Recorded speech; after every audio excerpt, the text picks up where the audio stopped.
তুমি এভাবে দরজা পেটাচ্ছ কেন? চিৎকার করছো কেন আমার দরজার সামনে? আঙ্কেল, জোনাকি কোথায়? জোনাকি!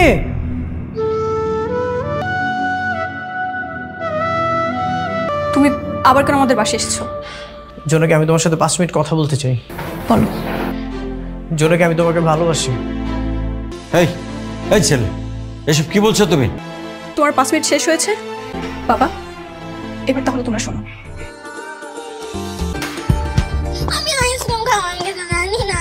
আমি তোমাকে বলেছি না বাসায় যেয়ে কিনে দেবো। কাছে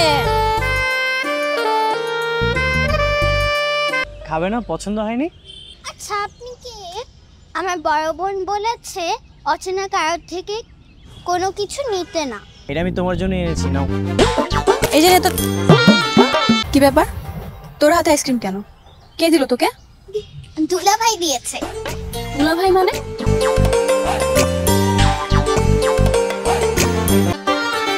দেখো দুলা ভাই কোথায়? ওই যে। কি সমস্যা আপনার? কোনো সমস্যা নেই তো। কি যেন নাম বলেছেন আপনার? দুলা ভাই। হ্যাঁ বলো। একদম চুপ করেন। নাম কি কখনো দুলাভাই হতে পারে? ফাইজলামি করতেছেন আপনি। তাহলে তুমি আমাকে একটা নাম দিয়ে দাও, সেই নামে না হয় ও আমাকে ডাকবে। মামা দেখেন তো আমাদেরকে পিছন থেকে কেউ ফলো করছে কিনা। সাইকেল নিয়ে আমাকে পাশে আসতে আসতে। আপনাকে আমি বলেছি না কখন আমার সামনে আসবে না, তারপর কেন আসছেন? তোমাকে দেখতে ভালো লাগে। আর আসতে হবে না। কি হলো বাবা? বাবা কি হলো? তাড়াতাড়ি দেখো না, আমার এমনিতে লেট হয়ে গেছে। পরীক্ষা দেবো কি করে? দেখছি মা। এই জোনাকি, তুমি এখানে? আঙ্কেল, আসসালামু আলাইকুম। নাকি তুই ওকে চিনিস নাকি? তোর বন্ধু? হ্যাঁ। ও তো পরীক্ষা দিতে যাচ্ছে, তুমি তোমার সাইকেলে করে একটু পৌঁছে দিয়ে শোনো বাবা। জি আঙ্কেল, আমি অবশ্যই নিয়ে যাব। তুমি তাহলে এক্সাম দিতে যাও। হ্যাঁ, এক্সাম শেষ হওয়া পর্যন্ত আমি কিন্তু এখানে ওয়েট করব। কেন? সেটা তোমাকে এক্সাম শেষ হওয়ার পরে বলবো। এক্সাম শেষ করে বের হয়ে গেল, তোমার জন্য ওয়েট করতে করতে তো আমার পা ব্যথা হয়ে গেছে। তো আমি কি আপনাকে বলেছি যে আপনি আমার জন্য ওয়েট করেন? দুলা ভাই আপনি? কি হলো? কিছু না মা। তোমার সাথে আমার আইসক্রিম নিয়ে কত কাহিনী হলো, তারপর তুমি ওকে আইসক্রিম কেন কিনে দিয়েছো? আমার একটা মাত্র শালী। কিন্তু আমাকে প্রপোজ করতে হবে। কেন করব না? অবশ্যই করব। আচ্ছা তুমি এখানে বসো, আমি তোমার জন্য ফুল নিয়ে আসি। কে যে সেই জায়গা প্রপোজ করে তো হবে না, আমার বাবা মার সামনে আমাকে প্রপোজ করবে। ঠিক আছে? ঠিক আছে। জোনাকি, আই লাভ ইউ। কি ব্যাপার অনেক? তুমি না ওর বন্ধু? কি সবার সামনে কিন্তু প্রপোজ করেছি, এবার রিজেক্ট করতে পারবে না। আমি ভাবছি এত বুদ্ধি নিয়ে ঘুমাও কি করে রাত্রে? I love you.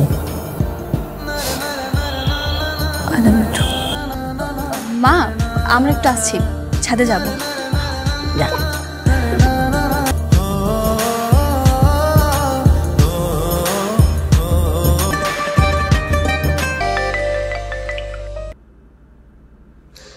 Hello hello, কে? না, আপনার বয়ফ্রেন্ড অনেক, তাকে তো আরো ভালো করে চিনি। তো আমাকে ফোন করার কারণ কি? জানেন যে আপনার বয়ফ্রেন্ড অন্য একটা মেয়েকে ভালোবাসে? একটা ঠিকানা পাঠাচ্ছি, সেখানে গিয়ে দেখবেন আপনার ভালোবাসার অনেক আর তার ভালোবাসার সেই একসাথেই পাবেন। কি হয়েছে? আমাকে কেন রেখেছো? আরে বলছি তুমি আসো। হ্যালো হ্যালো, কোথায় তুমি? আমি বাসায়। কি ব্যাপার, তুমি এত তোতলাচ্ছ কেন? আচ্ছা আমি একটু বিজি আছি তো, আমি তোমাকে পরে কল দিচ্ছি। তোমাদের ওয়াশরুমটা কোন দিকে? আমি একটু ফ্রেশ হব। এইদিকে। আমি অনেককে খুঁজতে এসেছি। আমার যদি বুঝতে ভুল না হয়, আপনি অনেক কি একই বাসাতে আছেন এখন? হ্যাঁ। জোনাকি, তুমি? এটাই তোমার বাসা? এটাই তোমার জরুরি কাজ? একটা মেয়ের সাথে ফাঁকা ফ্ল্যাটে তোমার জরুরি কাজ? তুমি আমাকে ভুল বোঝো না, ওর সাথে আমার একটা সময় রিলেশন ছিল, কিন্তু এখন সেটা নেই। নেই মানে? তুমি মিথ্যা কেন বলছো? চুপ! ওর সাথে রিলেশন কন্টিনিউ থাকা অবস্থা তুমি আমার পেছনে কেন করেছো অনেক? জোনাকি, তুমি আমাকে ভুল বুঝতেছো। আজকের পর থেকে তোমার সাথে আমার কোনো সম্পর্ক নেই। ছি ছি ছি ছি ছি। আঙ্কেল, আপনারা আমাকে ভুল বুঝতেছেন। আমাকে বিশ্বাস করো, তুমি যেমনটা ভাবতেছো তেমন কিছু না। তোমার কথা বলা শেষ হয়েছে?